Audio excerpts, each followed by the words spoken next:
Welcome to Golf Smarter Mulligans, number 43. I'm Fred Green. Since Golf Smarter was first launched, the goal was to find great instructors and fascinating people who would enhance our enjoyment and participation in the most challenging game I've ever played. But not being a traditional golf journalist or even a credible golf historian, I enlisted your help in introducing me to people and concepts that you wanted to hear more about. In this episode of Golf Smarter Mulligans, a listener made a suggestion that not only fit perfectly with our mission, but launched a friendship and a mentorship with Jim Waldron of BalancePointGolf.com that I truly cherish. Golf Smarter Mulligans is brought to you by TwoGuysWithGolfBalls.com, providing you with premium used golf balls at a fraction of the cost of new ones. Do you have to buy new golf balls? Do you want to buy new golf balls? Or do you just like looking through the woods and picking stuff out of the water? Well, then don't complain about your consistency, because if you're not playing the same kind of ball every time, you're not going to get the same results, even if your swing is pretty consistent. But we know what happens in golf. So one of the ways to eliminate inconsistency is by playing the same kind of ball every time. But again, you don't need to buy new balls. You can buy premium used golf balls from TwoGuysWithGolfBalls.com. They have 3 different levels to choose from. I always go with Eagle Quality because Eagle Quality is just the same as a brand new golf ball right out of the sleeve. Think about it. When you pull a ball out of the sleeve and hit it once, that is a used golf ball. And how many times have you pulled a ball out of the sleeve, hit it once, and lost it? Well, get it back. Buy premium used golf balls at a fraction of the cost that you're going to have to pay if you go to the store. Go to TwoGuysWithGolfBalls.com and order today. And don't forget to let them know that you're a listener of Golf Smarter and Golf Smarter Mulligans, because you'll get an additional 10% off every order, every time, with a coupon code GolfSmarter. That discount offer expires on April 1, 2020, so jump on it now. That's TwoGuysWithGolfBalls.com. And now, here's Al Dieschel making a listener recommendation that has launched a Golf Smarter Hall of Fame relationship. I think Jim Waldron would be a great podcast for you, Fred, because he's just a master of the game. I think he's an unsung hero in the golf world. He has a tremendous understanding of overall golf game, from the mental aspect to full swing, short game. He just has it all. Welcome, Jim. Hi, Fred. How's it going? It's going very well. Thanks for joining us today. You bet. Great to be here. Yeah, the Balance Point Golf School, I love the name Balance Point because it says so much about what's missing in people's golf games. I totally agree. And it has a multi-dimensional meaning. People often ask me why I called it Balance Point. And I guess the answer is it's a mind-body connection model, so it's a balanced blending of both mental and physical approaches.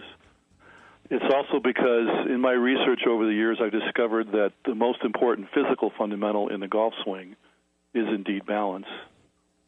And it also refers to the fact that as a teacher, I'm trying to avoid what I see to be one of the biggest problems in traditional golf instruction, which is moving from one extreme to the other.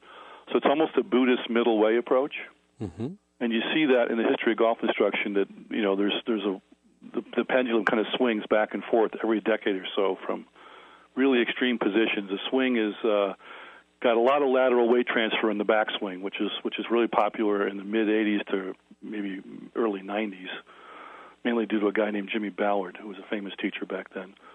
And now it's swinging back the other way with stack and tilt, where you don't want to transfer any weight at all to your right leg in the backswing. And so you can actually chart that historically back and forth movement. In logic, it's called the fallacy of the extremes. It's rampant in traditional golf instruction. So I tried to avoid that in my teaching. Yeah, do you think this pendulum will continue to swing back and forth, or are we getting to a point where the science, biomechanics, the electronics to be able to really quantify everything is going to take us in one direction and then take us farther in that direction? Well, I guess there's two answers. Yes and no. Thank you. Yes, you. in the sense, I don't want to sound like I'm being equivocating, but it's true. I mean, it's yes in the sense from the people who are invested in scientific research and people like myself who are using a science-based approach, it's definitely, we're reaching much more of a consensus about what the biomechanical model is, for example. But in the traditional golf media, the stuff you see for the most part in golf magazines, some of the stuff on the internet, the Golf Channel, it's still more of a traditional approach where you'll see that swinging back and forth. Are they helping us? The golf magazines, the Golf Channel, I mean, isn't it better to get on the physical side to get one-on-one instruction to really understand what you're doing? Yes, it is. That's another problem with the sort of the golf media approach is almost all of the articles in the magazines and most of the stuff you see on the Golf Channel and other TV golf shows is geared toward a one-size-fits-all approach, and we kind of know that really doesn't work. But on the mental side, we can be a little more general. That's true. The mental side is much more universal in its application to helping average golfers especially improve, much more so than working on the physical side. You're absolutely right. And it has a significant impact. Oh, huge. Yeah, there's no question about it. I mean, even for beginner golfers, I mean, my philosophy, I always tell people, look, it's 100% mental. And that kind of, gets them to kind of take a step backward. What do you mean it's 100% mental? I go, well, it's 100% mental. And it's 100% physical. It's both. But it's 100% mental in a way. What I mean by that is even if I'm working on someone's golf swing or their putting stroke or their chipping stroke, and we define that the route we want to take is mainly working on improving the physical technique, that starts with that student having what I call a light bulb or an epiphany or a flash of insight at the conceptual level about what he's trying to get his body motion or club motion to do that's new and better. So even learning how to turn your shoulders better or how to get your club shaft on plane throughout the golf swing better starts with a mental concept in your mind. And then it eventually transfers over to improved body motion. But are we really able to learn this stuff and, well, I'm sure we're able to, but do we take advantage of the fact that when we learn this stuff, if we go to a school, once we get onto the golf course, do we really utilize it, or are we just bringing ourselves back to bad habits after the 25th, 30th shot of the round? When you say it, you're referring to maybe swing changes of some form? Yeah, of course. Yeah. I'm sorry. That's that phenomena where an average golfer takes a lesson, what I would call a traditional golf lesson, and in that traditional golf lesson, they're given some specific physical things to think about changing, one or more things. Usually more than one, which by itself is a bad idea. And then the golfer actually struggles really to somehow force his body motion to adapt to that new thought or new behavior. And, of course, that doesn't work. It doesn't even work in the driving range, but it especially doesn't work on the golf course. In fact, using that approach will make you worse, not better. Oh, well, that's good to know. Yeah. But there's another approach that does involve changing the physical technique to be better, that bypasses the inherent problems with the traditional approach. And the approach I created is based on several different models, but probably the most commonly known in terms of average golfers' understanding would be the Asian martial arts model. In the Asian martial arts model, you're taught very specific, concrete physical techniques, blocking techniques, punching techniques, kicking techniques, none of which are natural or innate. There's no natural roundhouse kick that's embedded in your neural networks or in your genetic code, for example. It's a learned behavior. But when you first learn it, it's completely separate from the act of fighting. So in Asian martial arts, there's been a very historical, clear separation between learning the technique or learning the mechanics of how to punch, block, and kick versus the art of fighting. And all the learning of the mechanics is done in pieces, a piece-by-piece sequential approach, working on one piece and only one piece at a time. And it's done in slow motion in front of a mirror. And that approach works really well because what you're really doing is you're imprinting that new body motion, that new piece of behavior into your subconscious mind memory bank. So when you go into the art of fighting format, it happens automatically, unconsciously. I'm with you. Does it make any sense? Oh, yeah, it makes a tremendous amount of sense. But what makes me think about are golfers and the level of commitment that they want to give to practice, to change, and to going out and playing. Yeah, and that brings up the whole point that we talked about in an earlier conversation, which gets to the whole, I think it's the crux of the problem. I mean, it starts with why does the average golfer play golf? And, the way I define it, there's two ways of playing golf. I call them flog and golf. Flog being the word golf spelled backwards, or golf on Superman's Bizarro World, where everything's done the opposite, right? And unfortunately, I think for people who are engaged in playing the game that I refer to as flog, which is certainly the vast majority of golfers in this country and probably in Japan and Korea. It's different in Ireland and in Scotland and the UK. They're playing golf over there. That is conscious mind golf. Flog is playing the game of golf from a conscious mind. How do I make my swing change mid-swing? How do I obsess about my score? How do I try to force myself to shoot lower scores? There's sort of a neurotic kind of behavior involved with the game of flog. And one of my missions in life is to take people who are floggers and turn them into golfers. Are people willing to change? Some are and some aren't, for sure. I mean, I won't take on a new student unless I engage in somewhere between a 15-minute and 30-minute conversation, usually over the telephone. I ask a series of questions. And if I determine that person is looking for a way to play better flog and not to learn how to play golf, I will turn down the opportunity to work with that student because basically they're uncoachable. And do you find that that's the majority of people? Yes, absolutely. It's the majority. So what are they looking for when they call you? It's like I'm hooking the ball. Well, when you say do I find it's the majority, what I meant by that is I know it's the majority because I've been involved in golf my whole life, and I know from research I've done and just years of being a student of the game and a teacher that that is the majority of golfers. But the majority of golfers don't call me for instruction because they usually hear about me and my approach through word of mouth or through seeing our website. And if they've done either of those two things, they know this is an alternative form of golf instruction. So most of my new students fit the category of people who actually have already hit bottom trying to play flog and have realized they can't do that anymore. It doesn't work. And then there might be a new way to play the game of what I call golf, which is subconscious mind sport, not a conscious mind sport. So they're more open to change. Okay. Yeah, that makes total sense. And then you just get them from the bottom up, and they're far more receptive to learning.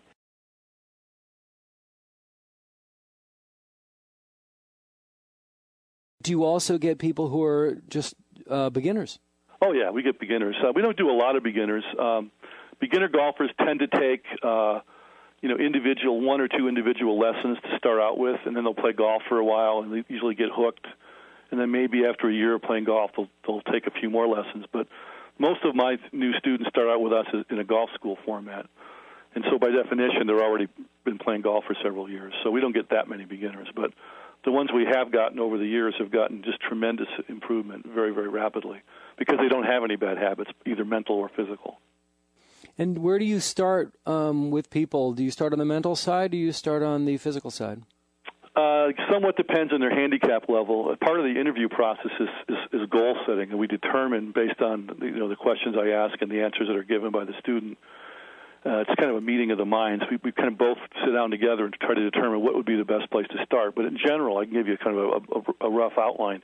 Please. If they're shooting 90 or higher, it's almost always primarily, if not exclusively, on the physical side. Because even if I gave them, say, a one-day golf school on the mental or several hours of private instruction on the mental side, it's going to help for sure, but it's not going to help as much as working on the physical.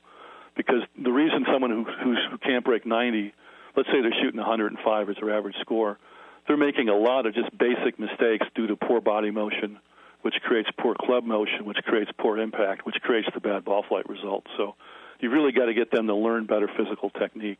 When they're shooting between about 75 and 89 in that area, I'd say it's half and half. It's more 50% mental, 50% physical. And when they're shooting 74 or below, it's mostly mental. That's kind of how we break it down. Mm-hmm. But again, it's always mental in the sense that the way we teach, since the mind-body connection model, which is science has proven to be true, dictates that all body motion is caused by subconscious mind mental pictures, so to speak, or concepts. If your mental pictures are off, then you're wasting your time trying to train the body directly. You've got to train the mind first before you train the body. And then the training of the body is much, much more effective. Do you find that people are a bit frustrated when you start working on the mental part before you put a club in their hand, or is that what happens? No, actually I don't. I think people are very amenable to it. I mean, I think people at this point, we are in the 21st century now. I think when you explain to people, look, I had a student the other day, it was a brand new student, and I explained the mind-body connection model. He goes, well, I've heard about that before, but I'm not exactly sure what it means. I said, well, I'll give you a real concrete example. I said, if I could do this, if I was the most advanced neurosurgeon on the planet, right, with technology that's maybe 50 years into the future, but if I had that technology now, and I screwed off the top half of your skull cavity, took out your brain, and put Tiger Woods' brain in your skull cavity, hooked it up to your central nervous system, you'd hit it pretty much like Tiger. And that always astounds people because people think it's in your muscles, because the term muscle memory is a myth. I mean, the golf swing originates in your brain, and it's basically a biochemical imprint in your brain that is sent via your central nervous system to your muscles and joints. So what that person would do is he would instantly start to swing very much like Tiger, giving some obviously difference in terms of physical fitness, height, flexibility, and so forth. But if the person was roughly the same body type of Tiger and reasonably flexible, he would hit it pretty darn well, almost as well as Tiger hits it. You don't know how many people right now heard just a little bit of that and rewound this whole section to go, wait a minute, this guy's going to take my brain out and put in Tiger's? I am going to sign up for his school right now. But the point is, Tiger Woods, his subconscious mind in his brain, right? Not the conscious mind, not the part that can, quote unquote, think lovely swing thoughts. It's not about swing thoughts. It's about deeply held, subconscious mind held beliefs and concepts and mental images about the golf swing. He's got mental images and beliefs about the golf swing that are in accordance with the scientific research on the golf swing. In other words, there's been scientific research the last 40 years that have proven to be what the actual laws are. They're actual laws of physics, geometry, biomechanics that govern a good golf swing. His mental pictures are in harmony with that research, and the average person's mental pictures are opposite of the research. And how do we get there? And that's the job of a teacher. The teacher's job is to show the student, number one, what the laws are, what the research shows to be true. And we have people come through our golf school, and they've never heard of this stuff before. They've never heard about forward shaft lean during impact, for example, which is a really huge law of golf. I mean, there's only one shot, which is a specialty shot in the short game, a flop shot, with super high trajectory lob wedge shot, where that law does not apply. Every other shot in golf except that, all putts, all chips, all other short game shots, and certainly all full swing shots, you must have the handle end of the golf club leading the club head end just before, during, and shortly after impact. If you don't have that handle end leading, it's not a good shot. Okay, now paint me stupid here. I'm going to back you up. Uh-huh. I'm one of those people. Uh-huh. What are you talking about? Well, again, we're obviously having a phone conversation. It's better to show you this in a visual way, but okay. Imagine that you're holding a golf club at ground level, perpendicular to the ground, right? So it's at 90 degrees to the ground. Okay, hang on. I'm going to grab my golf club. Yeah. Okay. All right, go ahead. And if you imagine there's a golf ball down there next to the club face, right? The average golfer believes, for all kinds of reasons, which are sort of hard to explain in words, but I'll do my best, that impact with that golf club is with the club shaft at a 90-degree angle to the ground. That's what most people believe. Anybody who's about probably a 12 handicap or higher certainly believes that to be true. Okay. It's not true. It's a false concept. If you look at any tour pro at photograph at impact, with everything except a lob shot, there is some degree, it might be a half inch or even a quarter inch on a putt, and it might be 10 inches on a sand wedge, a full sand wedge. There is some degree of forward shaft lean, meaning the handle end is leaning toward the target. Okay. Is this the swing the handle thing? No, swing the handle is that's just Eddie Mehrens, who was a great teacher. His concept of just a general theory about how to swing a golf club, but it's certainly part of that. Okay. Certainly Eddie Mehrens, swing the handle, knows this, and in his book and his videos he talks about this. Yeah, I've tried to get him on the show. It's not been easy. Yeah. But he's not the only one. Trust me, every golf professional out there pretty much knows this. Right. Every tour player knows it. but almost no average golfers know about it. And it's just always astounding to me that it's not more commonly talked about in the traditional golf media.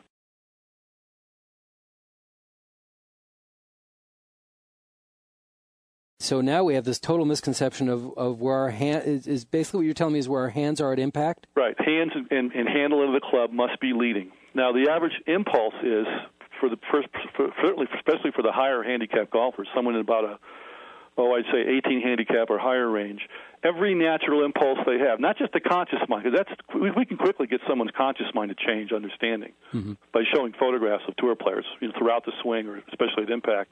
Everybody will go, I can clearly see that club shaft's leaning forward, way forward, especially in the short irons, 8 to 10 inches forward. It's a lot. And no one disputes that. You can show that. You can prove that to anybody in 5 minutes who has an open mind. The problem is their subconscious still believes that the club shaft has to be vertical or even leaning backwards, particularly on the short irons and wedges. Most people think you have to scoop the ball up in the air. You hear this a lot when you're a golf teacher.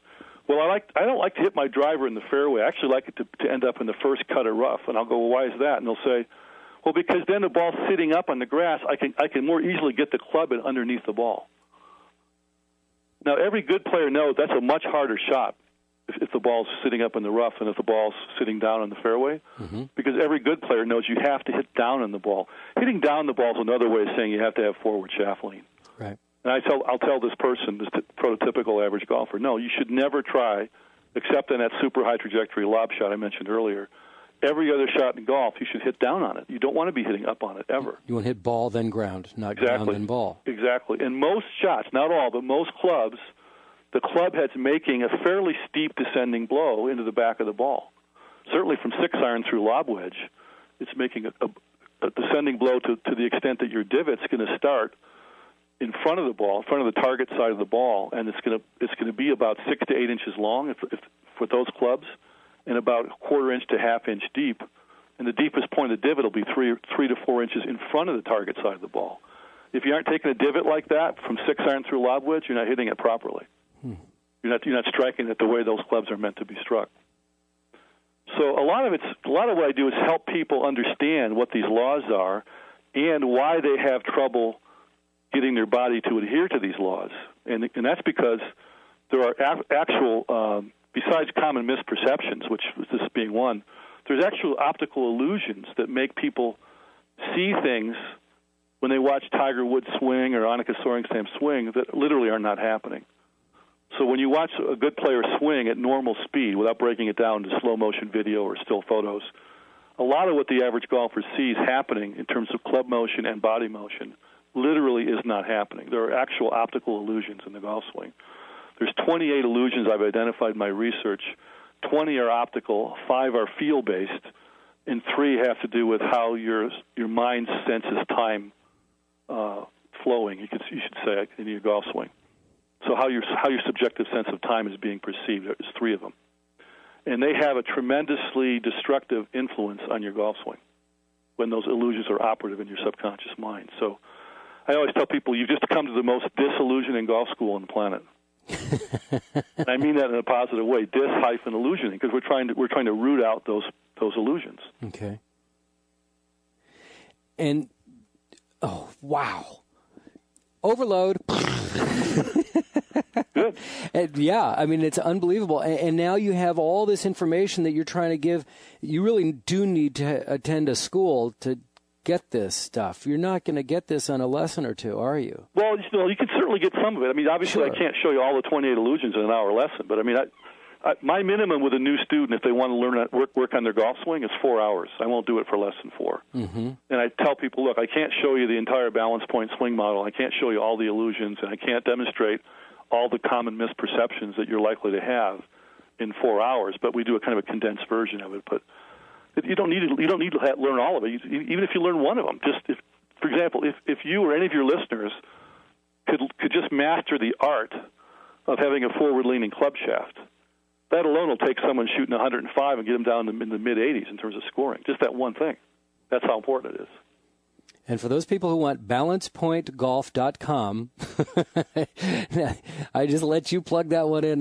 People are going to go right to it right now. Balancepointgolf.com to find out more from Jim. But we're not done. Let's talk about the emotional state a bit, because it's so hard to really, in this kind of conversation, to get into the physical and mechanical aspects of it. I agree. But thanks for giving it your college try. Let's talk about emotional state control and how destructive it is to so many people's game. Mm-hmm. It's a big one. I would put the mental focus even more important for average golfers, but since you asked about the emotional, we'll talk about that first. Okay. The emotional part has to do with, things like expectations. Having any at all is not a good idea in my experience. I mean, if you can learn to play golf with no expectations, that's one of the fastest ways to enter the zone of peak performance. Of all the ways there are to get into the zone, there's many on the mental and emotional side. The biggest one, the fastest one, and probably the most powerful way to stay in the zone once you enter it is what I like to call positive indifference. And it basically means to be detached, to learn to detach oneself emotionally, especially, from the outcome of your golf shot before you hit it, and to be detached from what kind of score you're going to shoot that day. And if you can do that, it results in tremendous improvement, even for beginner golfers, if they can learn to have that sort of attitude. I always tell my students, look, care a lot off the golf course. Care when you're home writing out your game improvement plan or reading a book or watching a video. That's when you want to care.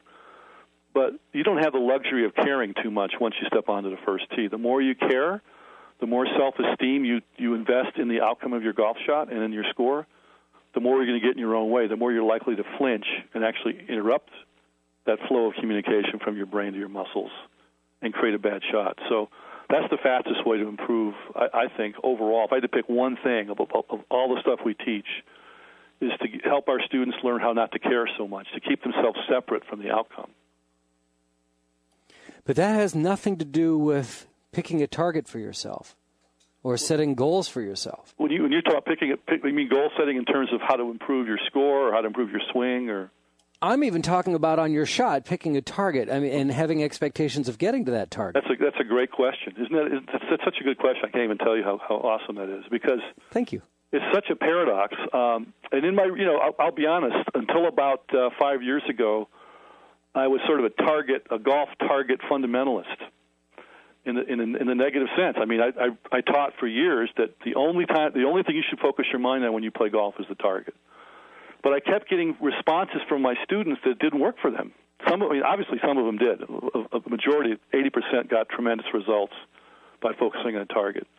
The problem is 20% didn't. And finally, I had to take stock and look back and think to myself, these 20%, it's not working. So why is target not working for 20%? 80% it is.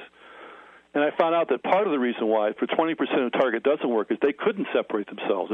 If I was saying focus on the ball going to a target mentally, these 20% were unable to emotionally detach themselves from the possibility of failure.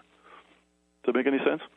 Mm-hmm. Because if you're focusing on a target, there's also that increases your sense that there's the possibility of failure. So what I do is part of our research, or rather part of our training with new students, is to help them understand which of those two we call them focal points for your mind, works better, a target focal point or a non-target focal point. And you really need to know which is better for you in order to play good golf. But even for the people who are focusing on the target and getting good results, there's still that tendency to kind of get in your own way by caring too much, by having too much emotion invested in it. Sure. So we train people in some techniques we developed from NLP, neuro-linguistic programming, and also from the Stanislavski method acting technique, how to calm down and kind of just play from a more detached state, kind of like how Mr. Spock is in Star Trek, the Vulcan. The warp drive was about to explode, Captain. Fascinating. Versus Dr. McCoy, who's very emotional. That less emotional approach pays huge dividends in golf. And I'm not saying it's easy to do. It's not an easy way. It's not something you can learn overnight. Certainly not a quick fix. But I think it is the fastest way to get better. There was a great interview on the Golf Channel about 12 years ago with Brad Faxon and his mental game coach, Dr. Bob Rotella, who's, I think, probably the number one mental game coach in golf, has been for about the past 25 years. He works with a lot of players on the men's tours, on the women's tour, on the Champions Tour, and with college level tournament golfers. I've had so many listeners write to me trying. You should get him on. Yeah, exactly. And it's like, that's not an easy task. No, I know. He's very busy, but he's very good. And we're just a little podcast over in the corner. But anyhow, the interviewer asked, this is when Faxon had been for several years the number one putter in the world, what are you working on in your putting? And so Brad and Bob started laughing, and they said, your viewers wouldn't believe us if we told you. And so the interviewer said, well, tell us. You're working on your putter face angle control, or your putter club head path, or your setup, or your stroke mechanics. And they kept on laughing. They said, none of those things. And Faxon said, I haven't worked on my putting mechanics since college. So he said, well, what are you working? He goes, here's what it is. He goes, I work on the art of not caring over the putt. Wow. The more I not care about the result of the putt, whether it goes in or whether it fails to go in, the better I putt and the more putts I make. And it's an awesome way to improve your golf game. Because, what happens is when you care too much, especially in a very emotional way, not just a mental way, when your emotions care too much, and you're going to really feel bad about yourself as a person if you quote-unquote fail to make the putt or fail to hit the green with your second shot. The anticipation of failure, of the possibility of failure, causes a breakdown between your brain and your body, a breakdown in communication. And that we call that a brain glitch, right? So when you experience a brain glitch or a loss of mental focus or a loss of emotional focus, and these things can happen in fractions of a second, what manifests in your body motion is a sudden spasm in one or more muscle groups, i.e. a flinch.